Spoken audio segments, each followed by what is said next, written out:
تو 10ویں محرم کا دن جو ہے ہر دور کے مسلمانوں کے درمیان ایک تعلق بھی قائم کرتا ہے. صحابہ نے رکھا، پھر تابعین نے، پھر تبع تابعین نے، پھر امت کے باقی نیک لوگوں نے، پھر آج ہم بھی رکھ رہے ہیں. تو ہم سب کا ایک کنیکشن ہو جاتا ہے، نیکی کے کام میں ایک تعلق ہو جاتا ہے، اور ہمارا جو ایک ایمانی بھائی چارہ ہے اس کو وہ عملاً ثابت کرتا ہے. والمؤمنون والمؤمنات بعضهم اولیاء بعض، مومن مرد اور عورتیں ان کے بعض کے دوست ہیں. اور یہ دوستی صرف اپنے زمانے کے لوگوں کے لیے نہیں بلکہ پیچھے سے چلی آ رہی. اور 10ویں محرم کا دن شکر ادا کرنے اور مصیبتوں میں اللہ سے مدد طلب کرنے کا دن ہے. اس دن موسیٰ علیہ السلام سے ان کی قوم نے کہا انا لمدرکون، سورۃ الشعراء کی آیت نمبر 61 ہے. تو موسیٰ علیہ السلام نے جواب دیا کلا ان معی ربی سیہدین، ہرگز نہیں، بے شک میرے ساتھ میرا رب ہے، وہ مجھے ضرور راستہ بتائے گا، وہ میری مدد کرے گا. تو بہرحال جب قوم پار ہو گئی تو پھر موسیٰ علیہ السلام نے شکرانے کے روزے کے لیے کہا. جاہلیت میں لوگ اس دن کی تعظیم کرتے تھے اور اس دن کعبے کا غلاف پہناتے تھے، یعنی یہ دن انہوں نے کعبے پر غلاف پہنانے کے لیے خاص کیا ہوا تھا.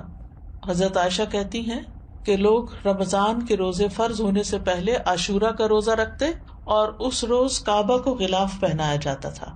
تو بہرحال 10ویں محرم کا روزہ تعظیمی اور شکرانے کا روزہ ہے، اور یہ ایک یاد دہانی ہے کہ کس طرح اللہ تعالیٰ نے موسیٰ علیہ السلام کو نجات دی اور ان کے دشمنوں کو ہلاک کیا. اور یہ اس بات کی بھی یاد دہانی ہے کہ اللہ تعالیٰ کس طرح مومنوں کی مدد کرتا ہے اور مومنوں کے دشمنوں کو غارت کر دیتا ہے. اس مہینے میں کچھ بدعات وغیرہ بھی رائج ہیں، اور کچھ لوگوں نے اس مہینے کو حضرت حسین رضی اللہ تعالیٰ عنہ کے ساتھ خاص کر دیا ان کی شہادت کے واقعے سے. ان کی شہادت تو بعد میں ہوئی، اور یہ جتنی باتیں میں نے آپ کو بتائی ہیں یہ ان سے پہلے کی ہی ہمارے دین میں موجود ہیں. تو ہمیں یہ دیکھنا چاہیے کہ شہادت جو ہے وہ حضرت عمر کی بھی ہوئی ہے، حضرت عثمان کی بھی ہوئی ہے، حضرت علی کی بھی ہوئی ہے، حضرت حسین رضی اللہ عنہ کی بھی ہوئی ہے، ان کے گھر والوں کی بھی ہوئی ہے، اور بھی امت میں بہت سے لوگوں کی ہوئی. جنگ بدر میں کچھ لوگ شہید ہوئے، جنگ احد میں بہت سے لوگ شہید ہوئے. تو شہادت تو ایک بہت اعلیٰ درجے کا مقام ہے، اور جو اللہ تعالیٰ کے پاس شہید ہو کر پہنچتے ہیں یستبشرون بنعمت من اللہ، وہ اللہ کی نعمتیں جو ان کو وہاں ملتی ہیں ان پر خوش ہوتے ہیں. تو اس لیے ہمیں ان کے لیے دعا کرنی چاہیے، لیکن دین میں ایسے کام نہیں کرنے چاہیے جو نبی صلی اللہ علیہ وسلم نے نہیں کیے بلکہ ان سے منع بھی کیا.